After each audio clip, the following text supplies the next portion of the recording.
Welcome to That's a Tap CT with my man DJ. We're here to give you our thoughts and recap the big UFC 292 Boston.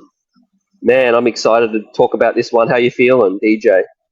Feeling good, CT. Thank you for making time. I know you're on set, with your busy commitments, but obviously make some time to talk about this card that we witnessed yesterday, with some crazy finishes, some accurate predictions. We'll talk about it a bit later, but yeah, man, like feeling good. It was a good card. UFC Boston 292 pay per view. O'Malley versus Sterling main event. Good main card. There was also the tough finales were there in this card too. So, yeah, what did you think of the fights? What did you think of the main event? Yeah, overall, a little surprising for me. But yeah, shout out to Boston, the crowd. The event was a major success. Social media going crazy after the big TKO. Sugar Sean, you were right, man. I got to give you your flowers with that. Yeah, I Yeah. mean, uh, uh, in terms of the thoughts about it, was it an early stoppage? Like, what are your thoughts about that first? All right, let me just revel in my moment for a little bit. Okay, well, you go back to the previous episode, you look at if you start the episode at minute 5 minutes all the way up to 10 minutes, I give you my prediction, and then I did say, hey, look, on paper, Aljamain's, obviously the one who's the favorite, but I feel like Sean O'Malley's going to get it done. And to be more specific, it's going to be a second round TK or a KO. Look, I mean, look, I'm not can call me Mystic Mac. I predict things. Um, but hey, look, um, it was a great fight. I did not think it was an early stoppage. Um, it was he wasn't actively defending himself. Obviously, he was trying to get away from the danger, the imminent threat. But man, it was a perfect timed counter, right hand, right on the chin.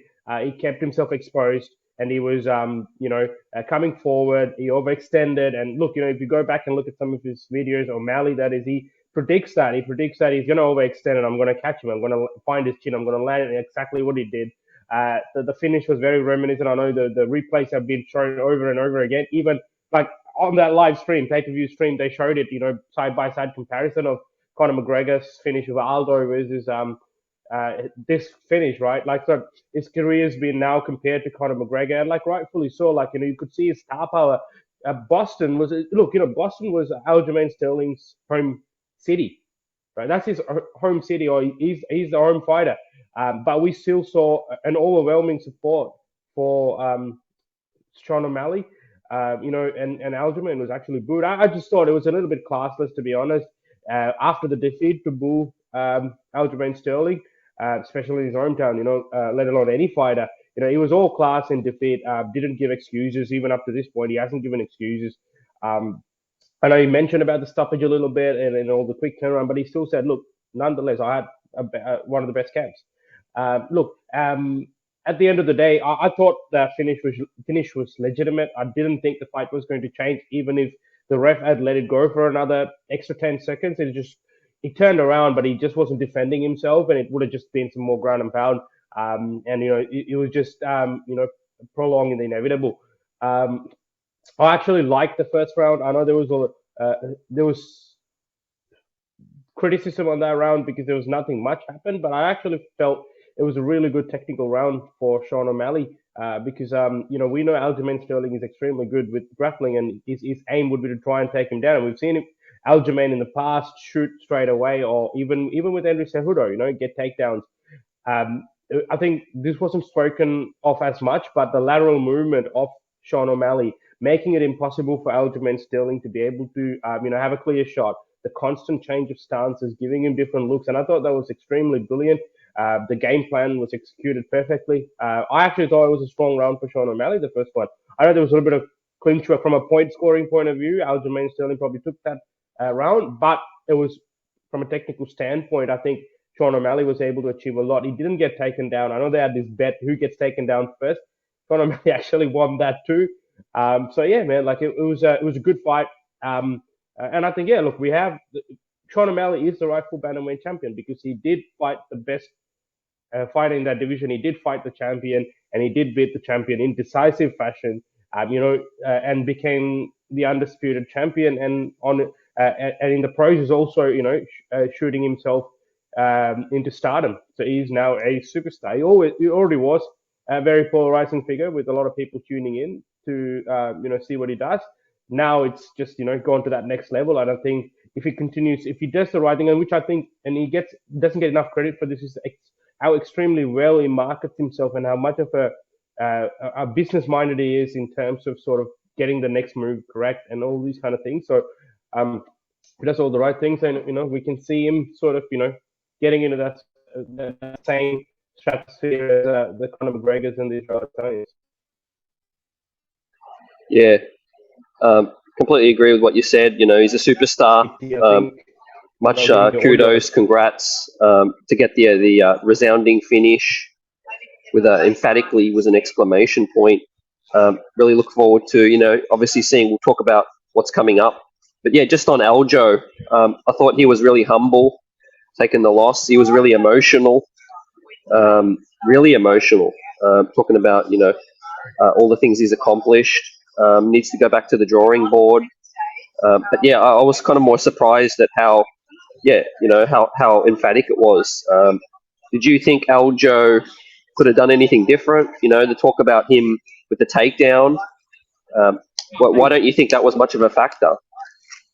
I think that's how good Sean O'Malley is, and we spoke about this. We said that his grappling is underrated, his takedown defense is quite underrated.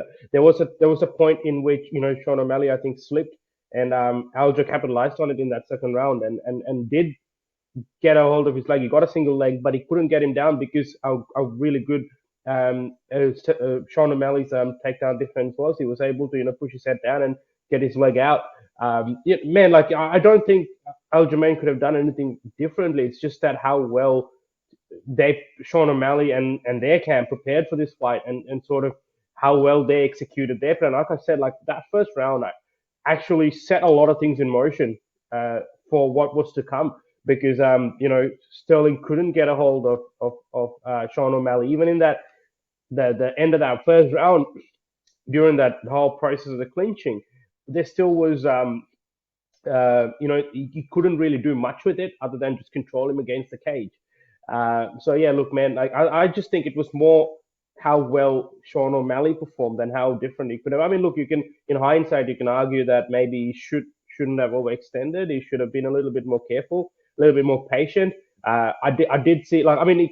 Just prior to that, in one of the previous sequences, he did land something on Sean O'Malley, and I think maybe he saw something being in there. Okay, well, I did catch him. Maybe I can capitalize on this. And maybe he got a bit overzealous, came in, overextended, left himself exposed. And, obviously, when you go against a sharp, crisp striker like Sean O'Malley, that's the risk you always, face. And unfortunately, Aljamain Sterling paid the price for it. And this takes nothing away from Aljamain Sterling's career and his career as one of the best bantamweights ever because his win streak, his resume is still his resume. I know he's calling out. I think he said himself that he's going to reassess this plan of wanting to move up to 145. And we've spoken about this. We always weren't quite big on that purely because it's not just moving up a weight class. It's about who is the champion in that weight class. It happens to be the pound for pound best fighter in the world. And we know the strength and the power Volkanovski carries, and obviously his ability, his fight. We don't have to say much. He's the number one pound for pound fighter in the world. So, obviously it's not a great idea, and I think he sort of touched on that in that immediate post-fight interview. And he'll probably reflect on it more and realize, like, I still got some work to do in the bantamweight division. Maybe that's what we do. We rebuild. Now he's asking for an immediate rematch. I'll be open to it, right? Now, you can argue from a UFC's business standpoint, the excitement may not be as high because, like I said, like if you go all the way back to that first Vidian fight, Aljamain Sterling's method of victory, obviously, was always criticized, and that sort of brought about a lot of outrage from the fans. And then you get to see things like even in his own city, in his own state, he's getting booed these things don't bode well from a business standpoint for the UFC, right? And then when you go out and have a knockout loss, it's a bit difficult to see if the UFC would also be interested in that, going in that same direction, especially in a stacked division like that, where there's so many exciting matchups that you can make. Now, this is not to say, I mean, he did. Aljamain said, "I think I've earned the right to an immediate rematch." Absolutely, 100%. For what he's done in the division, since our first Billion fight, what he's been able to achieve as well, the people he's beat. I'm not entirely sure if the UFC will go in that same direction of an immediate rematch. We might have to see, him maybe fighting another couple of top contenders, beating them and then coming back to challenge for the title. But I do think we don't even have to talk about him finishing up with fighting and all those kinds of things. I think he's still got a lot left. I think he'll come back, probably fight another top. I mean, depending, we've seen this in the UFC. Your fights and the manner in which you finish your fight could change the whole course of a lot of things. Right? So if he's able to get another emphatic win, we'll see him back in that title contention. I do believe it's not going to be an immediate rematch. I'd like to see it. Okay, I'm open to it, but I just don't know if the UFC will go in the same direction. For me, the next obvious matchup for the title, while Aljamain goes and fights a top contender, would be Merab. Merab's been sitting on the sidelines because he didn't want to fight Aljamain Sterling.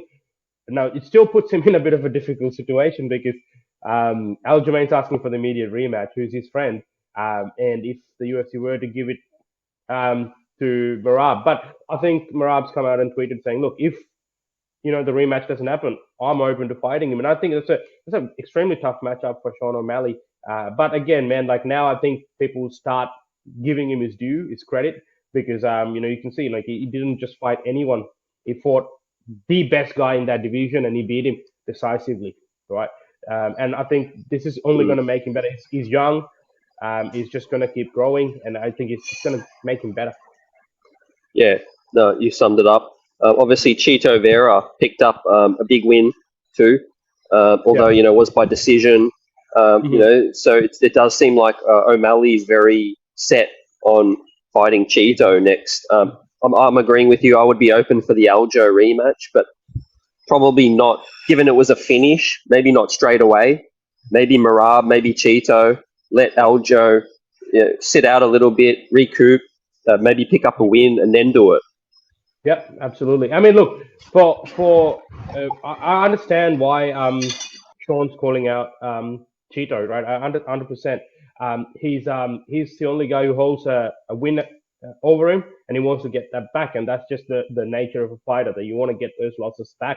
And to be honest, like it's a very winnable fight for Sean O'Malley. So they're both good fighters, but it is a winnable fight as well. Stylistically, a very favorable matchup as opposed to Merab Dvalishvili. So you could argue that it's a low risk, high reward kind of. It's a win-win situation for him. The only problem I have with that Cheeto fight is that he's lost to Sandhagen again. In he lost Sandhagen. You can argue almost dominated that fight, right? So it doesn't make sense for him to then challenge for the title while Sandhagen's still there. Now, having said that, we don't have an update on his injury and how long it's going to take for him to recover. So, granted, maybe if it's going to be if it's a 12-month recovery process, then it makes sense, obviously, because he does have a win now. He's come back and beaten Pedro since that loss. He was meant to fight Henry Cejudo, obviously didn't materialize. I know. Look, Henry Cejudo is always in that uh, championship scenario at all times because of his star power, because of who he is, and sort of the stuff that he brings to the game. But I, Yeah, I look, I still think Henry's just lost the title fight, so he needs to fight someone before. Same thing. Maybe Aljo and Henry yeah, can rematch again, right? Maybe do that. You know. yeah. No, agreed. Obviously, Zhang Weili obviously also picked up another dominant win, although it did, go deep into the fight. Yeah. Yeah, take us through the co-main. Man, it was just one-way traffic. I personally thought that fight could have been Mm. stopped, you know, Yeah, in many occasions when there was instances where I actually felt bad for Amanda Lemos because of the punishment that she was enduring. I mean, yes, she is tough. We get it. There's a lot of praise going around for that, for how tough she was and how she lasted those 5 rounds. But like again, you gotta we talk about like there's two different scenarios. We say like the refs stopping fights because they don't want fighters to take any damage, but then you see the other side of it where like something like this happens. There weren't any point like to be clear, there wasn't any part of that fight where you felt like outrageous. You got to stop it. No, not at all. Like I mean, Amanda Lemos was still fighting back. Not to say, but it could have been stopped. Same argument as like when you ask, do you think it was an early stoppage against Aljo? You know what I mean? Like so, I think there were similar scenarios of that in this fight where the fight could have been stopped. Having said that, man, like you just get to see what a well-rounded fighter Weili Zhang is. She is, in my opinion, the pound for pound best female fighter at the moment. To be able to strike so well, to be able to grapple so well, wherever it takes, to understand the nature of the game. I know she's got 2 losses against Royce, whereas the second fight was a very closely contested fight with a lot of debate as to who won. Outside of that, I think she's just been dominant. She's been able to adapt to whatever the game requires, whatever the fight requires, and excel in that. You know what I mean? Like, so she's going to be very dominant. I'm excited for what's next for her. I know Dana's spoken about this quite passionately. The UFC China, the all Chinese main event, which is what they're eyeing for, which is Yan Xiaonan versus Weili Zhang. Like, no, that is definitely there now. Even Yan was in the crowd for this fight. Um, so yeah, man, like that'll be a big fight in that region, that market. It could pull some big numbers. Another fight, to be honest, right? Like this is a fight that I want to see more than the Yan fight. I understand the whole Chinese market and wanting to capitalize on that, but I do want to see the fight between Zhang Weili and Tatiana Suarez. Tatiana Suarez is undefeated. She had a Yeah. long leg because of injury. She came back, 2 dominant wins, man. She submitted Jessica Andrade in her most recent fight. She seems Mm. unstoppable. Weili's at the top of her game. Even Weili said, "Look, I like to fight Tatiana Suarez." So, like, yeah, that's a fight. Sign me up, man. Like, that'll be a banger of a fight. Yeah. Yeah, that'll be crazy. Hopefully, but yeah, exciting times. Dana did confirm, they're trying to move into Mm. China soon. But man, a fight that was crazy all around was the domination by Ian Garry. Neil Magny obviously steps in short notice, so I salute him. Yeah, But man, he was no match. Garry gets the dominant win, crazy leg kicks, dominated, beat him up. Now, yeah, um, obviously, with what's happening now, he called out Wonder Boy. yeah. Dana White confirmed that Wonder Boy declined the fight. What are your thoughts on all of that? Yeah, man, like it's crazy. Like to start with that fight actually had my interest, right? Because of especially that press conference and what happened. I didn't realize there was any bad blood between them until sort of the press conference, and then I sort of went back and tried to understand what happened. And I did see that media day interview Ian Garry was talking about off Neil Magny.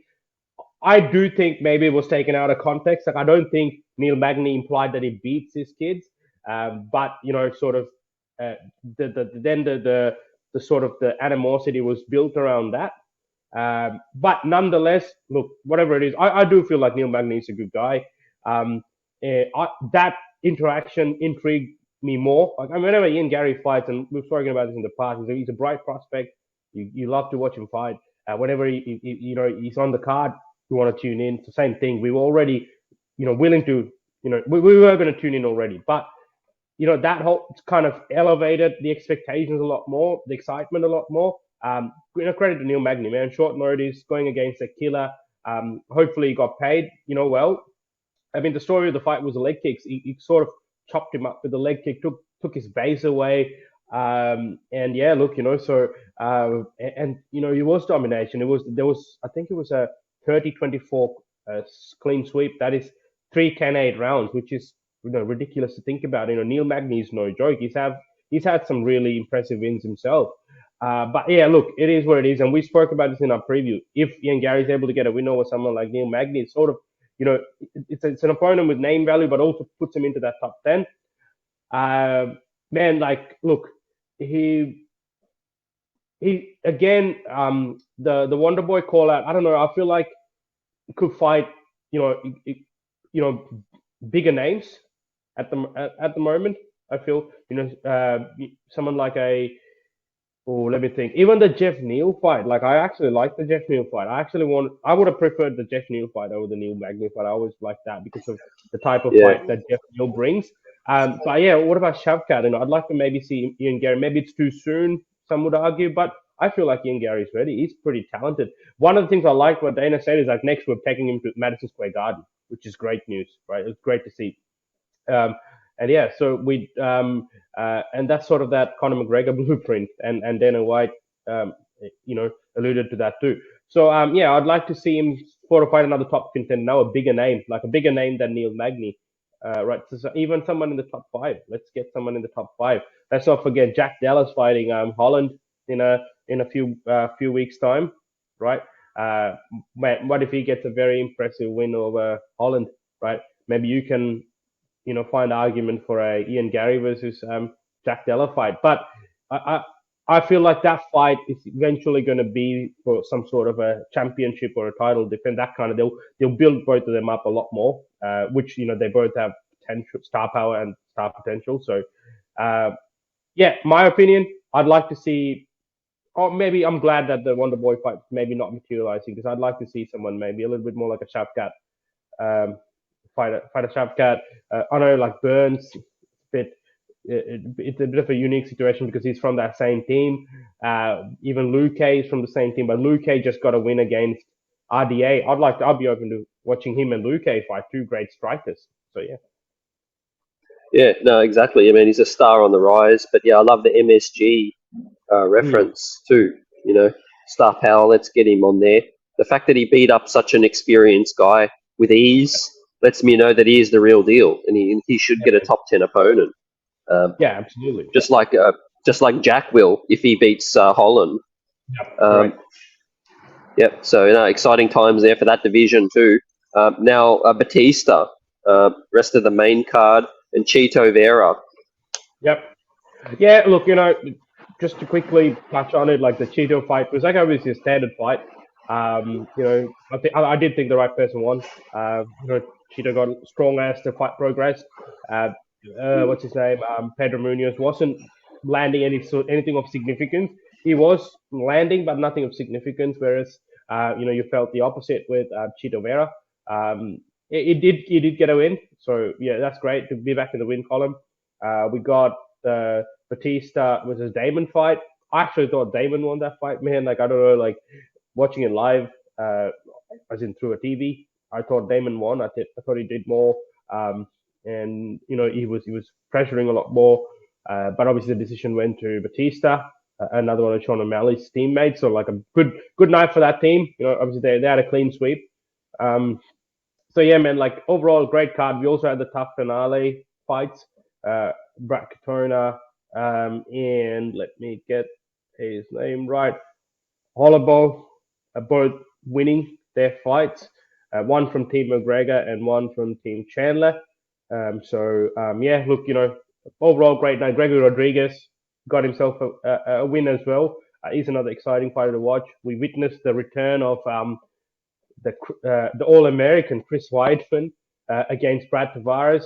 Obviously, look, that fight obviously didn't surprise us. It was good to see him back in action, throw that leg kick to start with, and all these kind of things. But the fact of the matter is, like, the, you could the age was telling, and obviously, not being able to get the win and all putting all this into consideration. And I know Dana said, look, maybe we could, you've done everything again. Absolutely, he's done everything. He's achieved the highest of the highest, and he's a Hall of Famer. So up to him, obviously, how he wants to sort of navigate the rest of his career. But he has, nothing left to prove. He's reached the highs of the highs. So yeah, but it was great to see him back. It was great to see him back. It was great to see him in that octagon, especially suffering a freak injury like that. Yeah, no, it takes incredible physical, mental strength. So, Yep. congrats for making it back. And he doesn't have anything left to prove. Completely agree with Dana, yourself. He's a legend. Um, Yep. but yeah, all eyes now turn to Sydney, UFC 293. Israel Adesanya, Sean Strickland. Yep. Bam Bam Tuivasa. But Yep. obviously, yeah, we've got the Jack Della Maddalena Holland fight, which is unfortunately didn't make that card, but we're going to get to see that very soon. 1 week after the Sydney card, yeah. Yeah, Man, yep, yeah, Sydney, man, I'm quite excited for that, especially with the main event now being finalized and announced. More than anything else, I'm excited for the build up for that fight. Obviously, we know Sean Strickland sort of is a very unique character when it comes to these kind of things, and then we know Israel Adesanya, man, he's a wizard with that mic. So yeah, we're gonna see some oh, great build up, and I think yep, you know we'll eventuate into obviously fight night, but we'll preview that card a lot more closer to the night of the fight. But yeah, man, looking yep, forward to it. definitely. Yeah, get your popcorn ready. Can't wait for that press conference. That's going to be must see TV. We'll be breaking it Absolutely. down. DJ with CT. That's a tap for our reaction for UFC 292 in the books. See you on the next one.